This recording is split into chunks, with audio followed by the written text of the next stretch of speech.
Good morning, everyone. Welcome to the There is Gold in the Welsh Valleys Accessible Markets digital event, hosted by the CMI Wales Board. My name is Natasha, and I'm an Events Delivery Coordinator at the CMI, and I'll shortly be handing over to Kath, our panel host, to begin this morning's event. If you have any questions during this session, please leave them in the live comment section, and we shall answer as many as we can during the Q&A. Today's session is being recorded and will be shared with you later today for those who book to attend. The event recording will also be available on the CMI website and the CMI YouTube channel.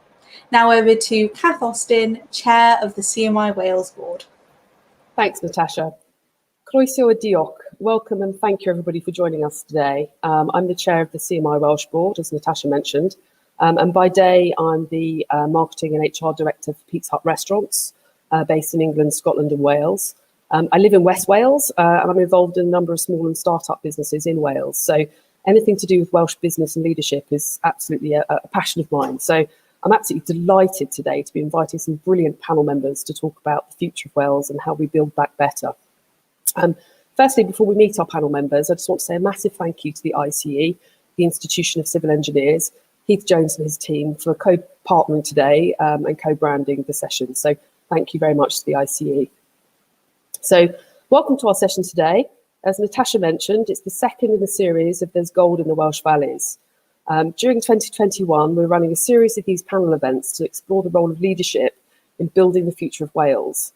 And we've privileged to access the most wonderful academics, business leaders, subject matter experts, students, and each session will hone in on a particular area of interest.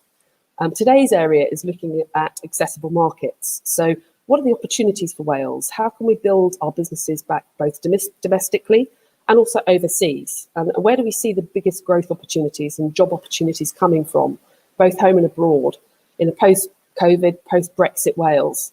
And what are the sort of skills that we need to maximise those opportunities? Do we have them? Do we need to grow them? How do we find that capability that we need to unlock our potential? Before I introduce the panel, just a reminder that the Chartered Management Institute, CMI, is the only chartered professional body dedicated to promoting the highest standards in management and leadership excellence.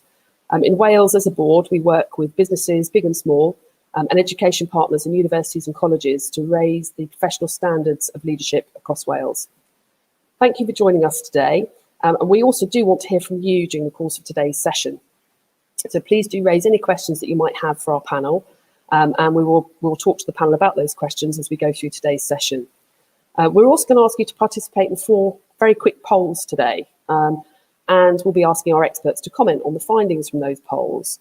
And why we're doing this is during the course of this year, we want to build greater understanding to create a manifesto for leadership for Wales. The Welsh Government have asked for experts and in fact all of us who live in Wales to comment about how can we best build the future of Wales. So we want to do that, having had the opportunity to talk to experts and people all across Wales about what they think would make the biggest difference for our future. So without further ado, I'm delighted to be joined by our 4 panellists today. Our first panellist is Heather Anstey-Miles, the Chief Executive of Chambers Wales. Morning, Heather. Thank you very much for joining us. Thank you. We also have James Davies, who's the CEO of Industry Wales. Welcome, James. Good morning. Good to be here. Thank you. And we have Walter May, founder and CEO of Global Welsh. And I have to say, Walter's also written some fabulous articles about Welsh leadership. So very, very interesting. And I'm sure we'll come on to those a bit later. And last but not least, Neil Reynolds, who's the regional stakeholder lead on the CMI Welsh board. So, and I have to say, Neil is involved in many different businesses and industry infrastructure activities across Wales and abroad. And I think it's fair to say all of our panellists have had an incredibly interesting career background, both within Wales and also overseas. So we're going to get some great insights today about the sorts of opportunities that we can access as a country. So, Heather, can I start with you, please? Could you just give our audience a bit of a sense of what your current role is and how you got there? So where has your career taken you? And why the future of Wales and business in Wales is such an important topic for you? Yes, of course. Thanks, Kath. I've had a bit of an eclectic career, really. I think people say they've had a number of different careers. and I think that I probably follow that model. So I'm currently the Chief Executive of Chambers Wales. Many of you will know it as the South Wales and Mid Wales Chambers of Commerce. We rebranded in December. And in doing that, my main purpose of my role currently is to help any business in Southwest Mid Wales to grow. And that is important for today's discussion, because one of the key things that we do is help businesses access markets both across the British Chambers network in the UK and also across the global business network that we have with 100 overseas affiliates and British Chambers across the globe. So we will work with any business of any size and any sector. You don't have to be a member of the Chamber to work with us. And we have a range of services and expertise available from both within the Chamber and our partners to support your businesses to grow. How I arrived at that position, I came to the Chamber from being the Chief Executive of Abergavenny Food Festival. So it's a bit of a switch, but obviously when you're running a small business, once you know how to run one small business, essentially you have a number of transferable skills that you can bring to running other small businesses. And I'm a project manager, I would say, at heart. So running a massive event to a hard deadline with a lot of moving parts is something that I really enjoyed. And for many of you, the Abergavenny Food Festival will be something you presumably have been to and enjoyed. For those of you who don't know it, it brought together many of the well-known TV chefs, 100 cooking demonstrations, 30,000 people into Abergavenny Town Centre, and a whole range of community regeneration benefits that went from that. Now, I came to Abergavenny Food Festival after 20 years in public service, and I'm actually a chartered town planner. So my trade is town planning, and I worked with communities for 20 years looking at ways of regenerating and improving quality of life and creating business opportunities for the communities that I worked in. So you can see how that commitment to sense of place in Wales, that commitment to people, developing communities and developing place has been something that's been core to my role. So although it seems like a ziggy-zaggy route, in actual fact, those fundamental core values that I hold very dear have played a huge part in each of the roles that I've had over the last 30-something years, and all of my professional career has been in Wales. So I feel although I'm not Welsh by birth, I feel I've been adopted Welsh for 30 years, and I know exactly which team to support when it comes to the rugby. A little motto maybe that might be helpful. I live my life by a motto, which is you get what you settle for. And I truly believe that in your career, in your life, that you need to make those decisions that enable you to move to different and sometimes challenging and uncomfortable places. But if you're not happy where you are, you absolutely have to make that change and be brave and courageous to do that, which again, perhaps shows why my career has been a little disjointed or a little fragmented as it would appear. But I've made brave choices, and I've personally benefited from doing that. So I hope that gives you a good introduction, Kath. Brilliant. No, thank you very much, Heather. And those are wise words, I think, very wise words. Likewise, James, how do you come to be here today? What's your background? I'm not brave, I think. I've just discovered I'm not brave. I started, I better start at the beginning. I was born on the Gower, and then I was educated in school and university in Swansea. I know my accent doesn't sound it yet, okay, but that's because of the result of the last 30 years. And then I married a Neath girl, so I've lived in Neath for 30 odd years, and I joined a company in Llanelli. So I haven't traveled very far yet, have I? I'm confused with the rugby, of course, from a regional point of view. I joined a company in Llanelli. It was known as Morris Motors as a mechanical engineer back in 1986.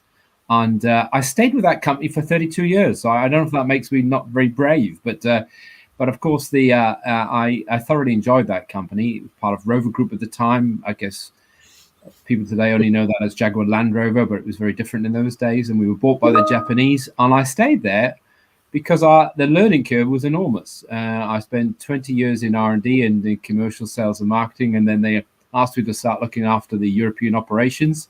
So I opened factories in Eastern Europe, maintaining my grandfather's factory still in Llanelli, and in Russia, in Africa. And by the 2005 and 2010, rather, I was still going. So I ended up in the Japanese headquarters from 2010 till 2017. working for them there.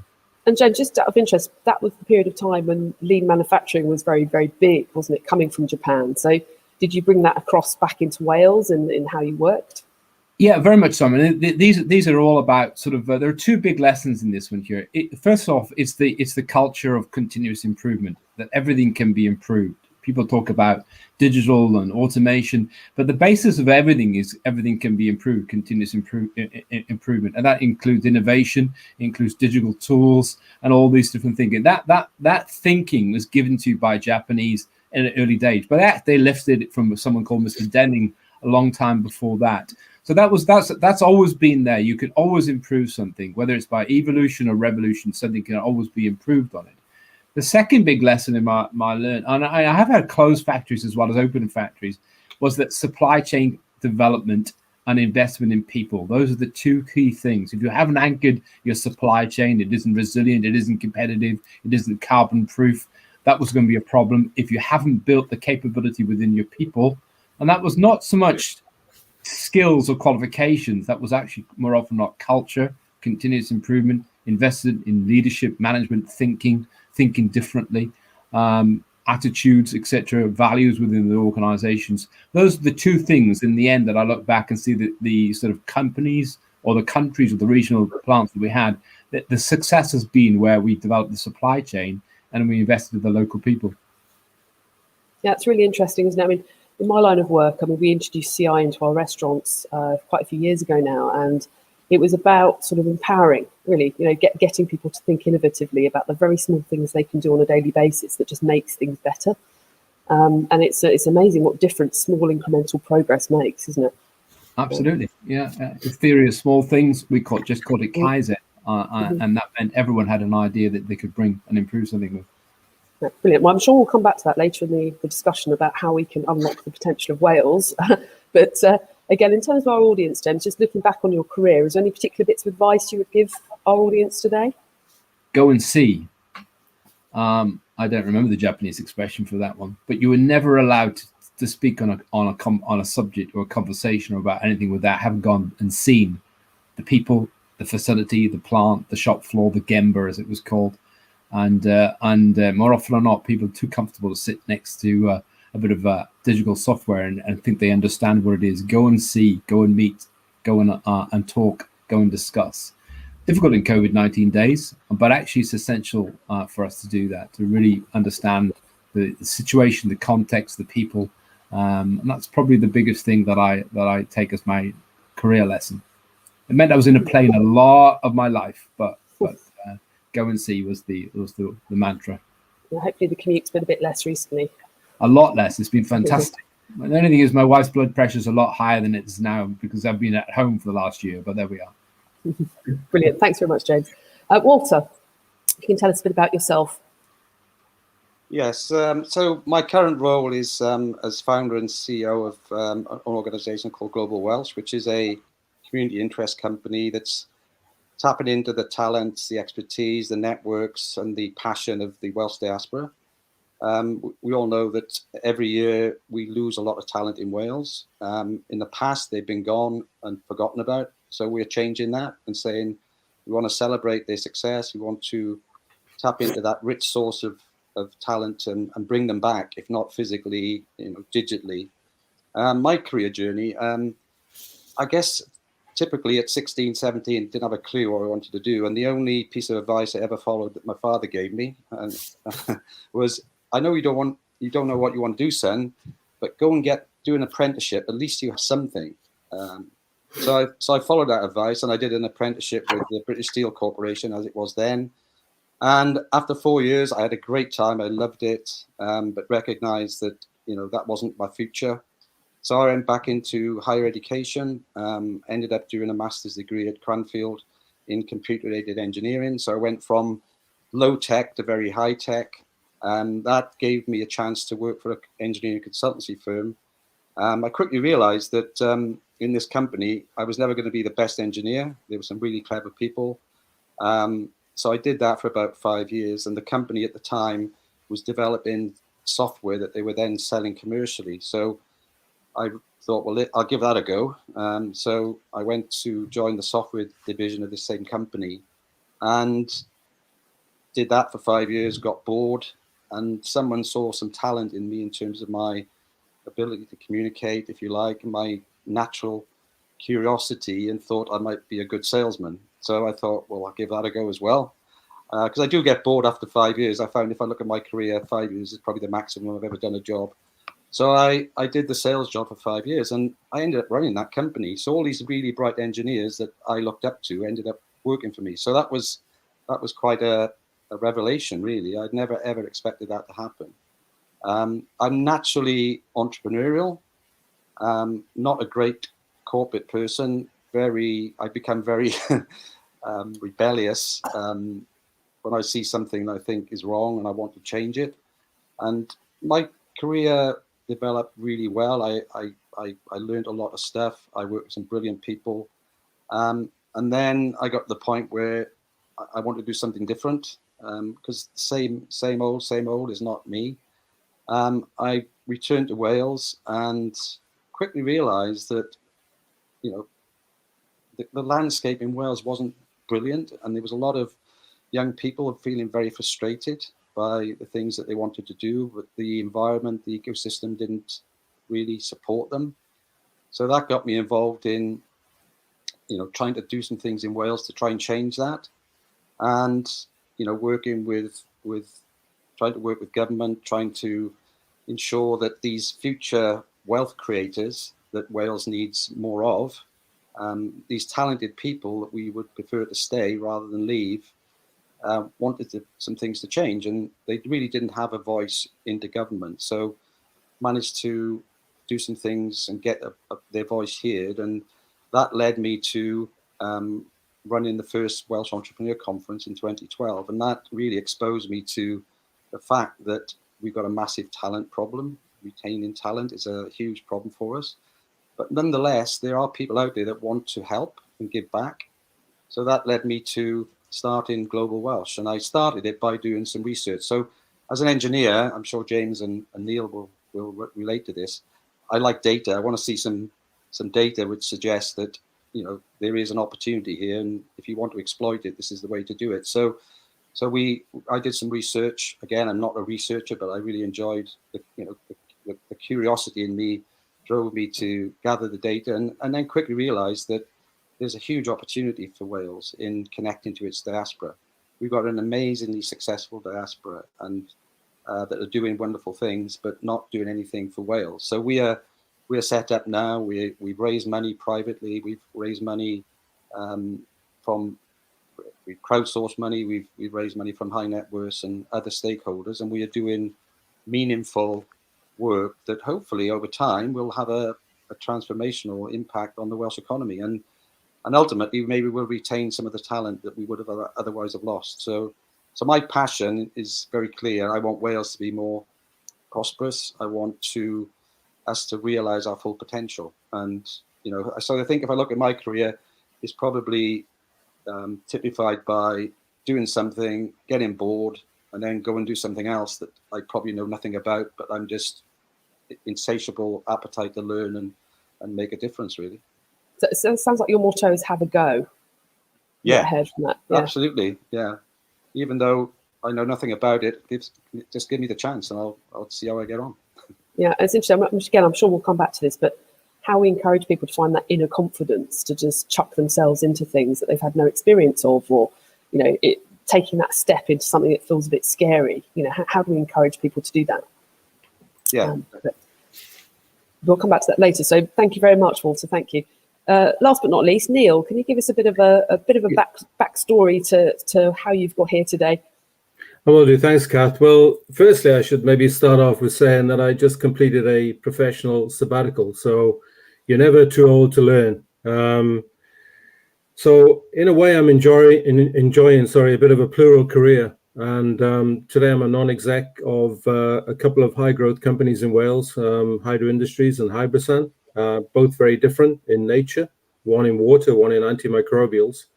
I'm also doing some private equity work with Apollo Private Equity, and volunteering, obviously, for CMI and the ICE. So today I'm wearing those two hats. Let's say I'm the chair of the ICE in West Wales, and regional stakeholder lead for the CMI. I'm also mentoring some chief execs, and I'm involved in some philanthropic endeavors.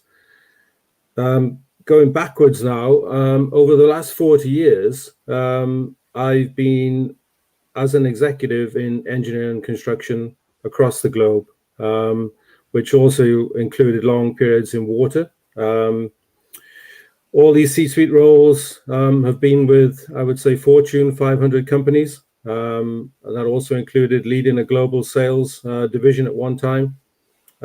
It's involved extended periods working overseas. And I would say that's what shaped my character. It's enhanced my creativity. It's probably reduced my bias.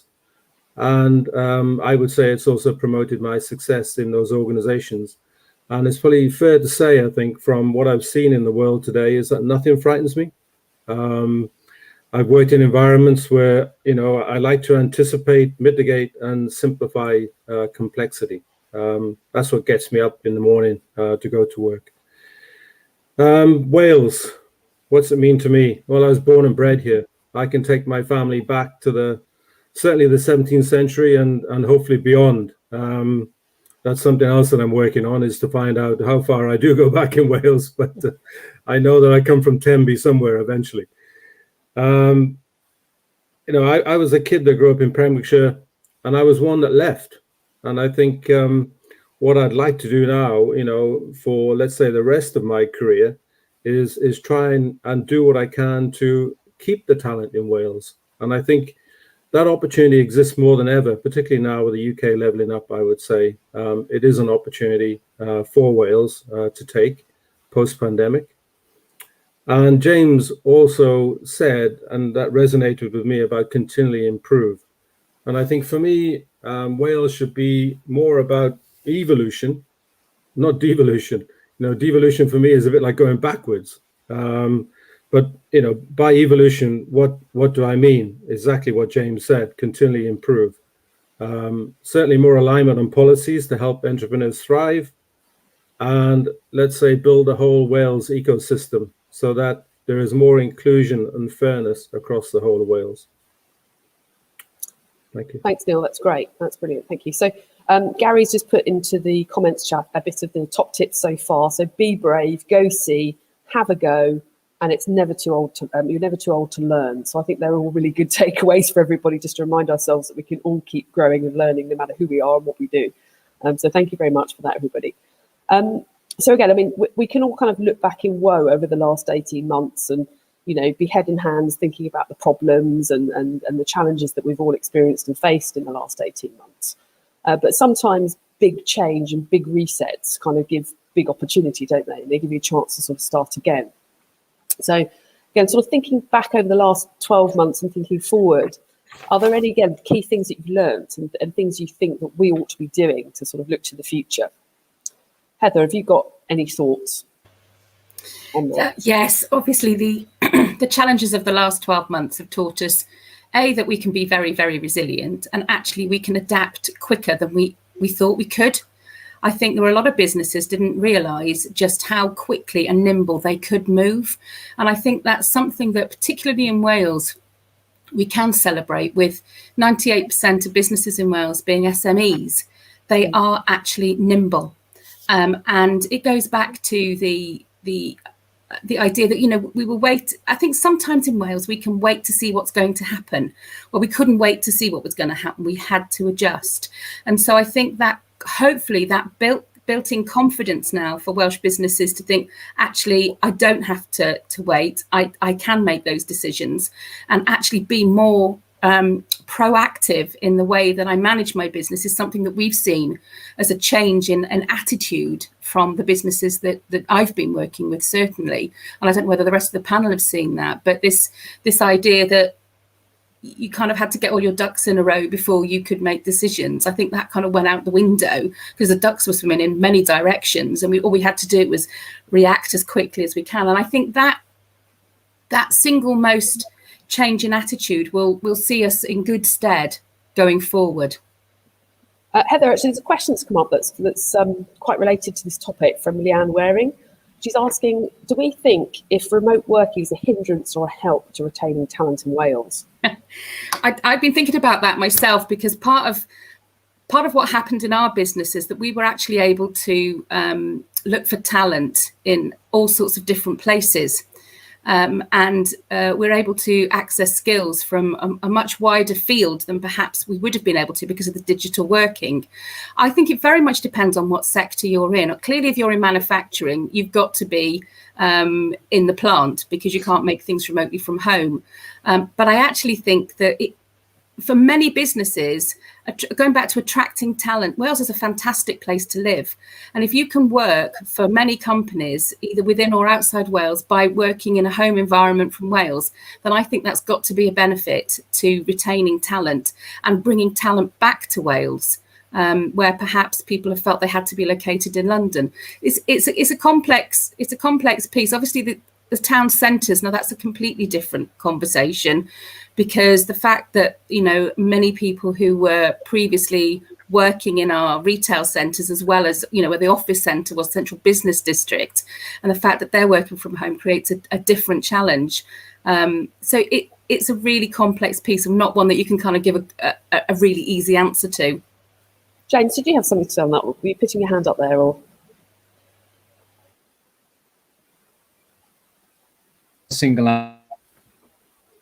It comes with, as many things in life, it comes with risks and it comes with opportunities on it. And it's a good discussion we having. What I do think is we're going to have to find hybrid models. There's no doubt about that work well for you. We know that bringing people into a team remotely is incredibly difficult. Okay, but some people prefer not working within a team, so we don't want to stop that occurring. But new start, building culture within your organization, innovation, all these things are not helped by full-time remote working. Community working is also something that I would prefer rather than remote working, so that we find, because economically, home working is not great, frankly speaking. It doesn't help our town regeneration. It doesn't help footfall. It doesn't help a lot of the foundation economy type activities. So we have to find the right thing that will work for our organization, what the ethos and the values of the company, ensuring that we're not going to. Most of us had coaches or mentors in our life, even whether they were formal or informal. Incredibly difficult to do that from a remote point of view. How you bring in new starts, how you bring in the next generation, incredibly difficult to do. How you do innovation, okay, a lot of that is really rubbing shoulders on it all. It's interesting to see Apple's view the other day, where they're realizing they're starting to lose out on these things. So how do we come up with models that allow people to work flexibly, work from home or from a community point of view, but also are enabled within the team culture, the values of the company, the innovation side of things, to go forward within the organization itself. I think that these are going to be the things that we're going to have to really tackle to ensure that we don't just become, it's remote working now so we can save some overhead, which is a risk. Okay, because the greater value would be to have them working within a team, within a common passion, a common culture, but allowing them still to have the time that they require, perhaps to think or to work remotely when it's appropriate for mental health reasons, etc. I mean, it's a really good point, James, around hybrid working, and you've got to kind of make it work for your situation, haven't you? So whatever industry you're in, whatever team structure you've got to kind of make it work for that. So it's really interesting. I mean, I've been running remote teams for years pre-COVID now, with people dotted all over the place. So COVID just brought the rest of the organisation almost in line with the way that we were working pre-COVID. And I think it's one of the benefits I've seen. I don't know if anyone else has seen this as well. For me, it sort of levelled up the balance between introversion and extroversion. So people who are less comfortable maybe in a more corporate meeting environment can actually find this sort of environment more comfortable to operate in. You don't have to worry about what you look like so much. You don't have to worry about what you wear. You don't have to worry about the power place. So you don't have to, orientate yourself to sit in the right place next to the right person. So in some ways, it can be quite democratic. But the same goes. How do you innovate? How do you get creative creative thoughts together. That is more difficult, isn't it? So there probably isn't a single right answer, I think.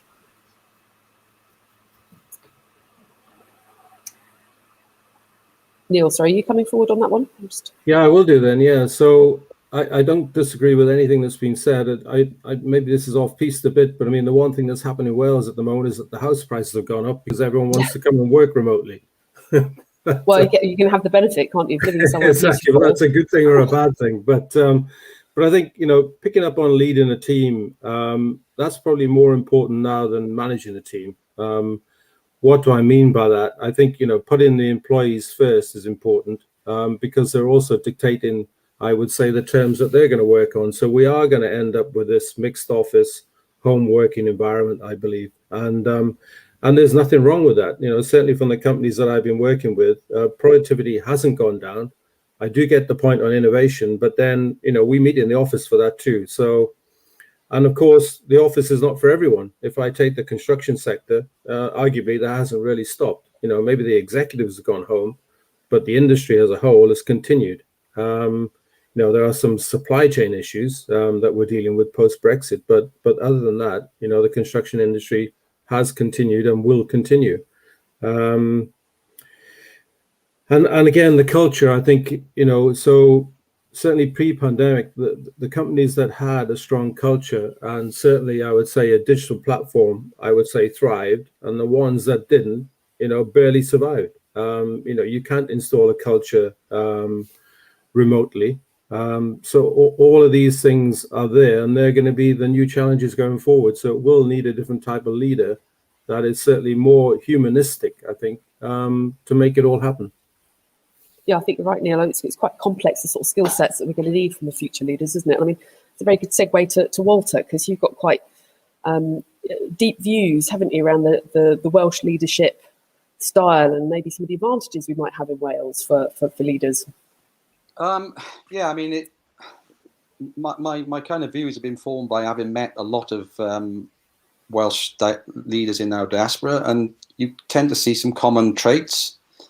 So, which led me to write the article that I wrote. And I also look at my own leadership style as well, and how I ended up in a leadership role. And, you know, I definitely think there is something in the Welsh character and maybe the way that, you know, the culture in Wales lends itself, you know, really well to leadership. And you haven't got to be the best at any one discipline to be the best leader, you know. So what is it? How does that translate? And I think it's really, you know, Welsh leaders, I think, are more interested in the collective success than their own success, I think, and much more nurturing, I would say, than maybe other nationalities. You know, I'm not.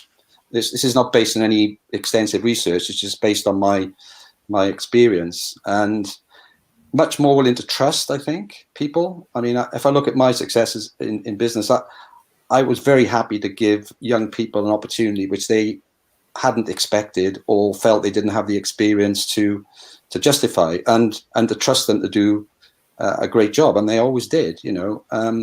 So I think definitely, you know, there is something in the Welsh character, and I think it probably stems from the family. You know, the Welsh, you know, most Welsh people, their family is the most important thing to them, and I think that kind of, you could take that metaphor and say, well, you know, being a leader of a business is like being a leader of an extended family, and you want to be nurturing, you want to you know, collective success. And you know, I don't think I think a lack of ego as well. There are egos in Wales, of course there are, but generally I don't think that we are a particularly egotistical nation.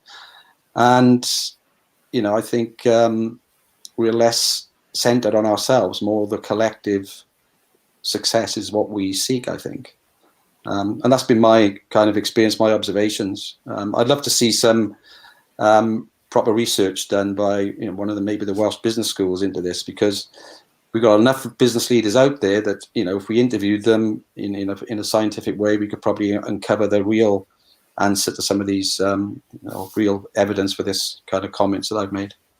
So that's when it's a great call out to any of the business schools on today's call. That Walter, you'll give you contact details. You'd love to be in contact to set some sort of study up to have a look at the characteristics of great leadership Absolutely. Yeah, I mean, it's interesting, isn't it? Because it's the whole debate about, nature nurture. Can you teach leader skills? And of course, in CMI, we believe you can. So we believe that there are lots of constructive behaviours and skills and technical elements that are actually really teachable. So it doesn't really matter where you start. Sorry, Walter. Can I just add? So when the pandemic hit, we were about to launch, and we did launch our online community platform, which currently we have about 3,000 members in 58 countries. And, young people and people in all sorts of stages of their careers and all sorts of disciplines and industry sectors. But, we also accelerated the launch of our mentoring program. So, we felt that, and we didn't feel, we saw the evidence that a lot of business leaders at the time in Wales didn't quite know what to do next and how to respond. And they felt that getting a mentor, someone with a lot more experience than they had, would help them figure that out. And that proved to be the case in quite a lot of examples that we have. And what was interesting, even CEOs of FTSE 100 companies were willing to take time out to mentor young Welsh business leaders, which I think is fantastic. I mean, if you're a CEO of a FTSE 100 company, you've got a big job to do and you've got a busy schedule. But we found that the Welsh ones that we know and we're connected to were willing to give time, even in that crisis for them and their company, to other businesses in Wales, which I think was wonderful. Brilliant. And again, people on this call that want to be mentors or get mentors, it's a great opportunity and resource, isn't it, Walter, in terms of being able to access maybe through Global Welsh and also through CMI as well. Yeah. Got a question from Richard Scott, very much on this topic, actually. So you've partly answered it with the mentoring, but how do you think we can help the next generation of innovators and entrepreneurs? So how do we make them bold, brave, confident? What can we do to help them get there?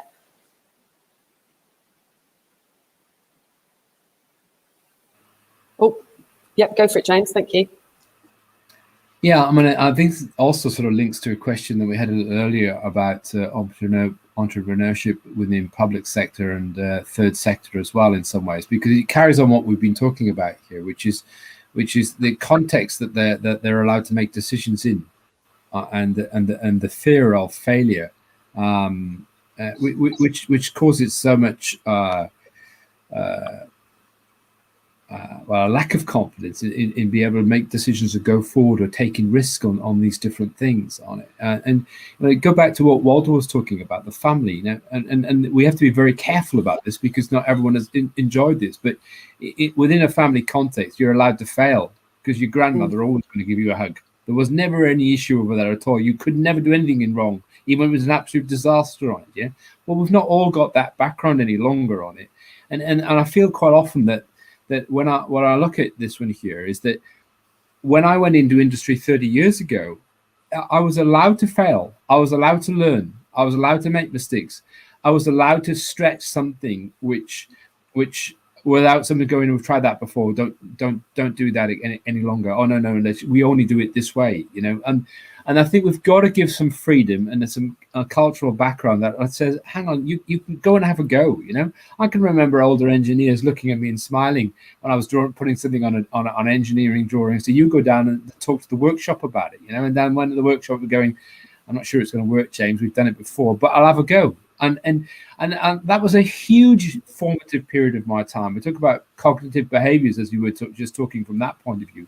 We can learn, we can understand it, but it's always within a culture or a context that allows us to make those decisions and have a go and spend a bit of money and not see an immediate return on it. Okay, and at the moment, I feel that the risk mitigation and governance has got to a point that people can't have any areas of having to go to have a failure. Entrepreneurship says, I'm gonna try 10 times. One of them may work. Okay, yeah. And so how do we create that now where it's I think we talked about resilience earlier on. I agree we were resilient and robust as a people, but we can't assume that the next generation is going to have that same resilience and robustness if we don't give them the right culture by which they can express themselves. Take a risk. Yeah, Heather, I saw you wanted to come in there. Yeah, I mean, I think that there's a few things at play here. One of the things about resilience for young people is clearly founded in our education system. And our education system in Wales is going through a transformation at the moment in terms of trying to build in those entrepreneurial skills, those IT skills alongside maths and English. And I think we should recognise the fact that there is that trying to create that appetite potentially for more entrepreneurial ideas coming from young people. And the education system has a big role to play in that. Alongside the HE and FE, who don't just need to teach a topic technically, but actually need to teach how to apply that in the real world, because that gives us a work-ready workforce, or a workforce that's much more aligned to real-world challenges. And I know that the HE and FE sector in Wales are particularly good at working with industry to identify those real-world challenges, so that young people are cutting their teeth, if you like, in a safe to fail environment at the education stage. As somebody that spent 20 years in public service, the words that James said really resonate, in that I think the risk aversion and the lack of ability to innovate, because innovation does sometimes cost money and sometimes you don't always get that return, and that level of ability in the public sector is not always there when every bit of money is counted and has a KPI to it. So again, I think that there is something to be said for enabling the public sector. Maybe that the Levelling Up Fund is something that will help with this, to pilot projects, to look to best practice in other places that we can bring to Wales, but we have to let go a little bit in order to enable that ambition and innovation to flourish.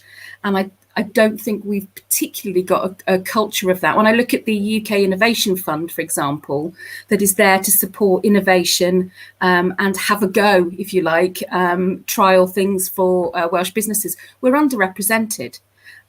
So we as a nation really do need to, I think, identify this and tackle some of those core things that are stopping us tripping over our own feet, really, to do that.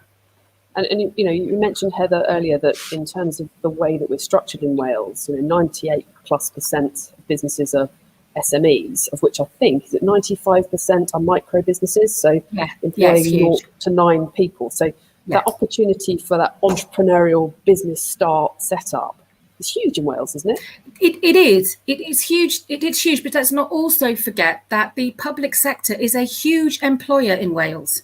The public sector, procurement, right from the NHS through to the variety of local government streams, and then obviously the Welsh government. So that entrepreneurial culture needs to happen in the public sector as much as the private sector. Yeah, okay. And how would you see, how could we do that? Is it about sort of cross-fertilisation of talent, or what sort of things do you think could help that? For me, I think it's about having leaders that are looking to best practice in other places. There are, and not just in the UK. When I was working in local authority, we were looking to innovative techniques that were coming from Scandinavia and from around the world. So I think we need to stop potentially having our backs to the border sometimes and looking inwards to Wales, and actually start looking at, which is exactly the work that James, Neil and Walter have been doing through their careers. So that type of expertise is really important, but we need to get that into the public sector as well as the private sector. Brilliant. We've got a poll about that question a bit later. So Walter, I'm conscious you want to come in there. Yeah, so in terms of the question, I think role models are really important. I think people that have been there and done it and failed. Most successful people have failed at something, and I think they need to sell the benefits of failure, because you learn a lot by failing, not just about the thing that you failed at, but about yourself. Because in my career, I ended up learning a lot about myself really late on, and I look back and think, well, why didn't I recognize that about myself?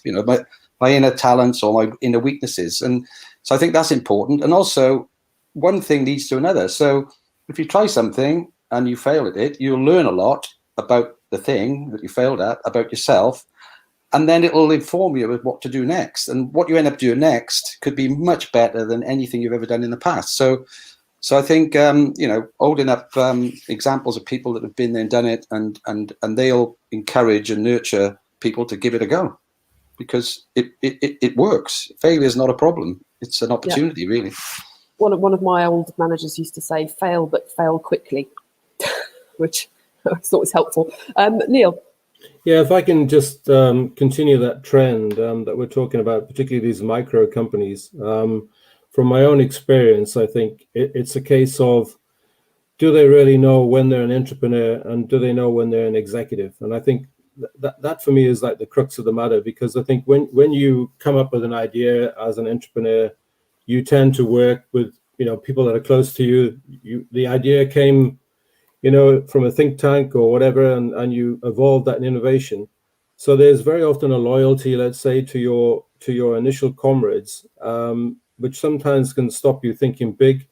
Tunnel vision can get in the way. So I guess what I'm saying there is that I think if those smaller companies seek input from outside, and I know Walter touched on that too, whether that's from an involved board member, a coach, a mentor, whatever, I think these are, let's say, the skills that are outside the company that can be brought in to help these companies grow and scale. Yeah, I think it's a great point. I think definitely mentorship is one of the big takeouts so far, isn't it? About how we can expand mentorship networks. Brilliant.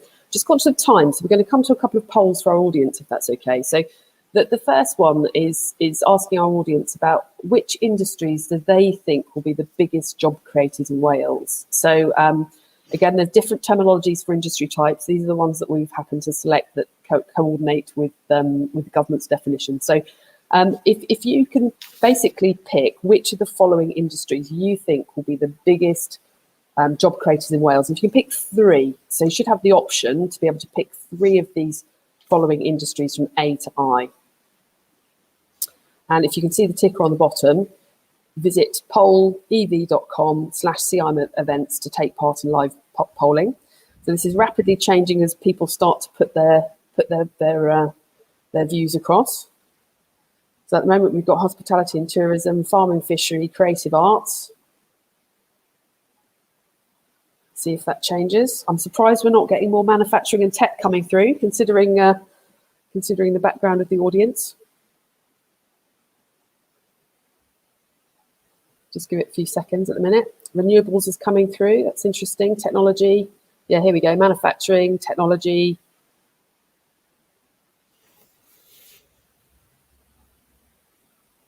We'll just give it a couple more seconds to keep moving. Obviously, it's quite volatile, probably with the numbers of voters coming through.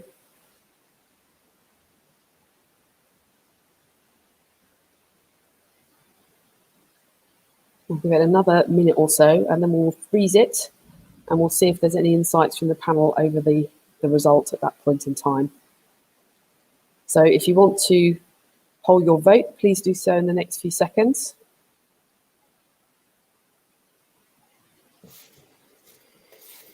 Okay, I think we will stop there and take a look at that snapshot. So interestingly, renewables has come through quite strongly there. We haven't actually talked about the environmental topic, which obviously is a huge one for business. And in terms of, in Wales, do we see that as an opportunity? Do we see it as a job creation area, which obviously our polling public do here? What's your view, Neil, on the whole area of renewables and in the environment? Big question. Well, I'm first going to say I'm shocked that finance is 0. Yeah. None of that on that graph is going to happen without finance. Yeah. So it's Yeah. I'm amazed with that one, to be honest. But renewables, I think, great opportunity in Wales. It can be an energy hub for the whole of the UK. When you look at what could happen in terms of hydro, wind, hydrogen, it is a sector. The IC has produced a manifesto where very much it believes that and supports that Wales can be, let's say, the energy hub for the UK. Brilliant, thank you. Anyone else, any thoughts about this poll? Obviously, it's just a snapshot and it's probably a fairly low population rate, but anything coming out? James? Yeah, I mean, let me just put one quick thing on the question. From an economic point of view, I'm not so interested about which are the biggest job creators, but which are the jobs that will create quality of employment. And that will be the key thing for us in the future. The quality of employment can be defined in all sorts of different ways, but it's really important that we talk about quality of employment for job creation. The risk for us was we were getting to low unemployment and not so much lifting the employment level, but we still were not achieving the quality of employment that we require on it. So that's the key thing on it for us. Then the next bit is I always smile at these groupings here, because we've worked in most of these particular areas in one company. For us it's about retention of cash. Okay, we have to create wealth and we have to distribute wealth. Creating wealth actually from a closed system means that we have to import and export. We have to export as much as possible, but we have to distribute wealth, and that's more foundation economy activity. To retain cash, okay, it's supply chain. It's always supply chain. Pipeline of projects does not retain cash for reinvestment in our country, in our people. So we have to retain cash, and that's always supply chain. So it doesn't matter whether it's hospitality or tourism. If you are spending money on gadgets, on food, on drink, etc., we want that cash to be spent within the UK. If we choose renewables, we are already an energy hub for the UK. We produce twice as much energy today than we use within Wales.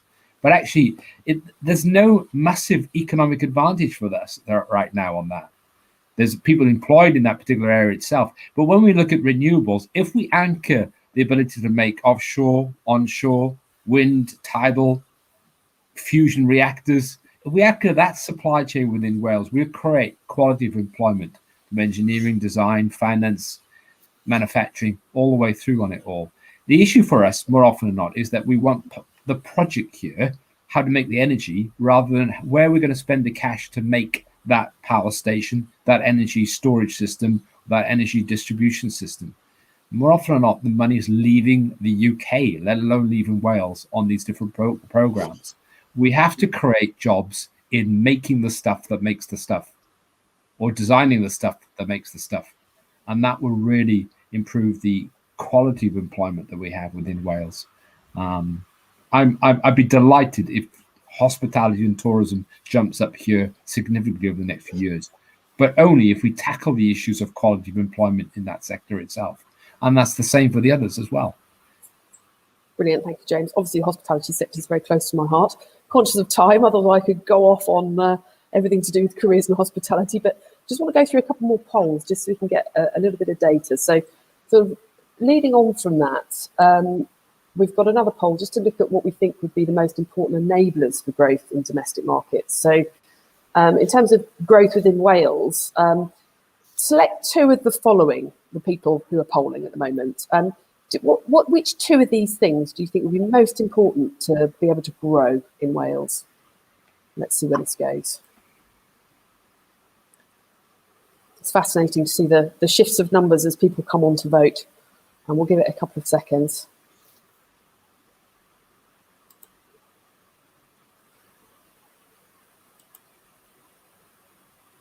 Okay, literally, if you're polling, do so in the next 5 seconds, and then we will freeze the screen. Okay, right, we'll freeze there. So, Heather, any surprises in that? Probably not surprising about leadership, considering the topics today, but anything in there that's surprising to you? Not really. From the businesses that we talk to, and obviously from the work that the CMI does, a skilled workforce is really important. Going back to the technology one, I had a conversation recently with somebody that said, what are the most important assets in your company? And I think traditionally we'd always said that it's our people, but actually I think that's changing now. And actually some of the most important assets in our company are our data, our information, and the technology that we hold. So the fact that that's coming through in this poll doesn't surprise me. People will come and go, but that type of information and data that we hold is something that I think we as businesses have perhaps undervalued, and we need to take more stock of, because that's obviously where businesses can face a lot of risks. So the fact that leaders are then obviously second priority in terms of enabling growth is looking after our technology, innovating and making ourselves more nimble and resilient is something that that I think is coming out in the poll. Brilliant. Okay, we're going to go to 2 more polls quickly. Just one of them is going to be a very interesting one. So what do we think, so thinking about leadership for a second, what do we think is the most important attribute for a successful leader? So technical expertise, work experience, level of education attainment, character behaviour, or something else. Just pick one of those. So just one choice from those.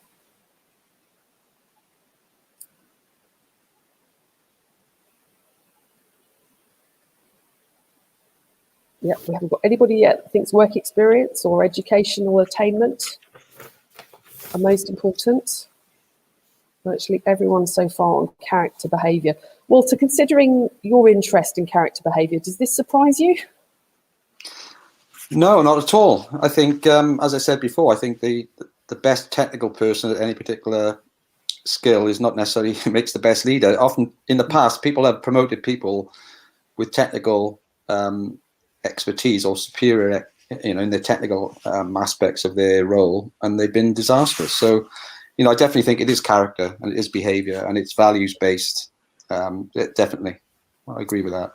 Yeah, so I mean, again, we mentioned this earlier, but it's a whole new skill set to be a leader, isn't it, in a business? And actually, what you learn to teach traditionally has been how to do tasks.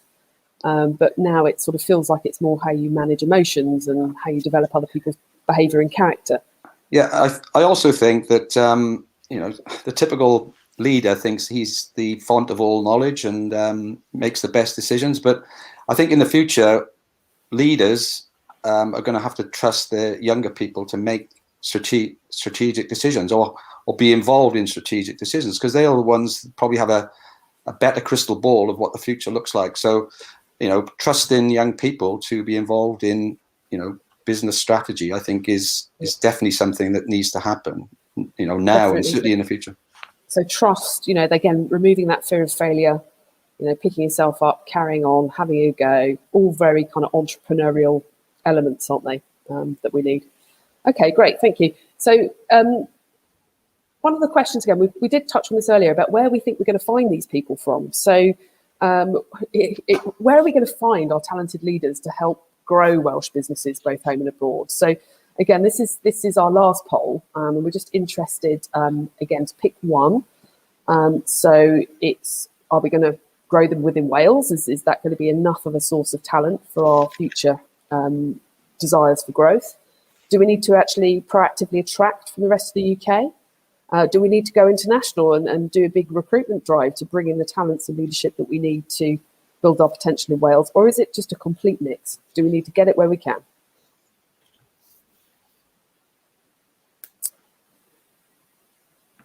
So we've got quite a few people that think we've got the talent in Wales.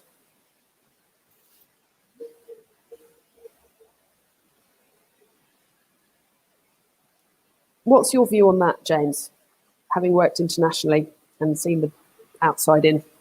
Yeah, I mean, it relates to the last one a bit, really. Is when you've got to choose one, then you go with character and behaviour, but you value work experience in development of character and behaviour, because you talked about cognitive behaviour before. We have to learn. We have to learn patterns. We have to learn, and the only real way that we learn how to work with people is when you've got a mix. D is the most obvious one here. It really is. I've gained significantly from the 2 lessons in life are go and see, and everyone can teach you something.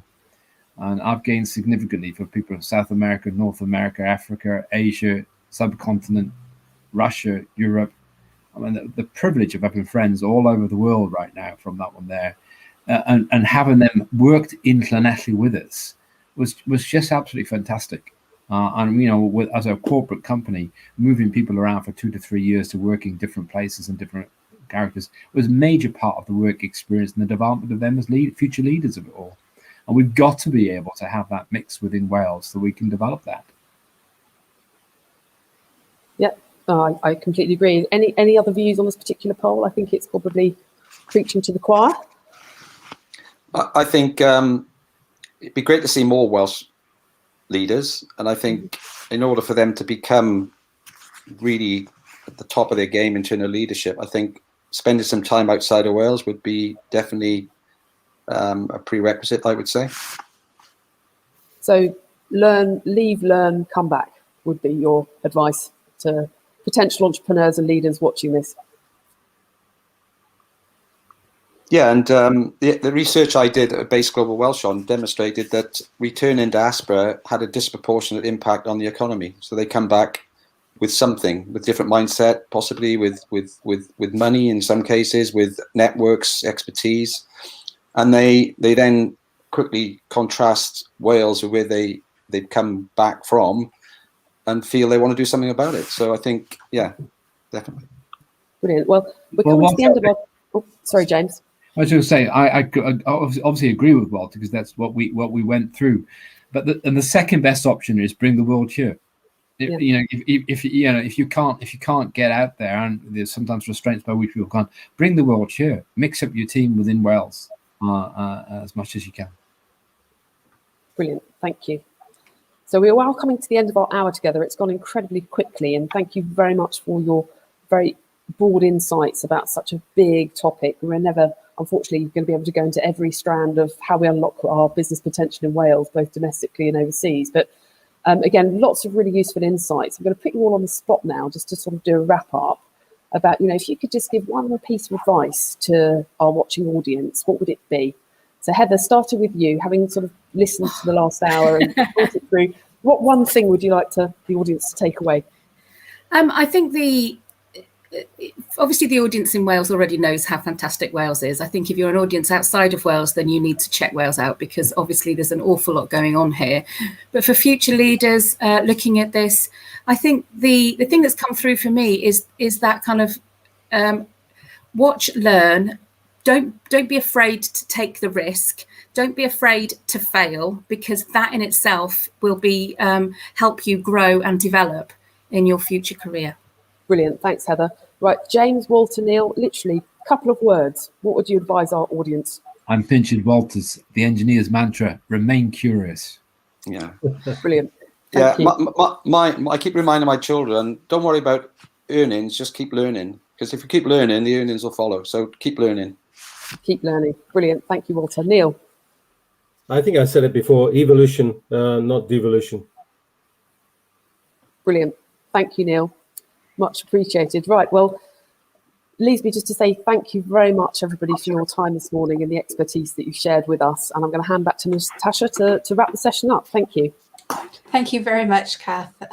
So thank you to everyone who joined us. Thank you, Heather, James, Walter and Neil, for your insights and expertise.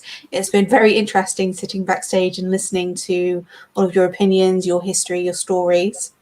If you're a member of CMI, you can log in to Management Direct using the link we've left in the live chat, and you can find a wide range of exclusive and practical development resources and much more.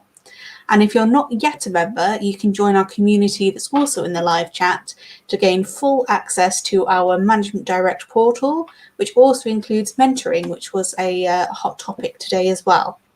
You can also sign up to the free CMI newsletter for the latest trends and tips for managers and leaders.